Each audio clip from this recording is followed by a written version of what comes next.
آگ کے شعلے آسمان کو جا رہے ہیں، ابراہیم کو کیسے ڈالیں؟ تو کوئی قریب بھی جاتے تو جلتے تھے، تو ابراہیم سے کہنے لگے تو چلا جا۔ اس نے کہا میں کیوں جاؤں، میں نے تسی آپ لے جاؤ۔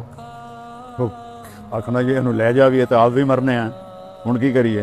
شیطان آیا، اس نے ایک ان کو غلیل بنا کے دی، کس میں ڈال کے پھینکو، اس میں سے نکلے اور اڑے۔ ادھر جبریل آ گیا، ادھر پانی کا فرشتہ آ گیا۔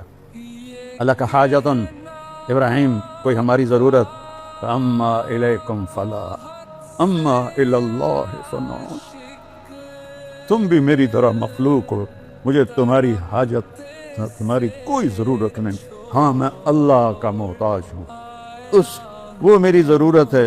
جبریل، میکائیل، تم کیا میری کر سکو گے؟ میں اللہ کے سامنے ہوں، مجھے دیکھ رہا ہے، وہ جلانا چاہتا ہے تو میں جل جاؤں گا، بچانا چاہتا ہے تو اسے بچانے کے لیے تیری اور میکائیل کی ضرورت کوئی نہیں ہے۔ یا آگ کے اوپر پہنچے ہیں تو اوپر سے حکم ہے، یا نار کونی بردار، اے آگ ٹھنڈی ہو جا۔ وہ اتنی ٹھنڈی ہوئی کہ ابراہیم کانپنے لگے۔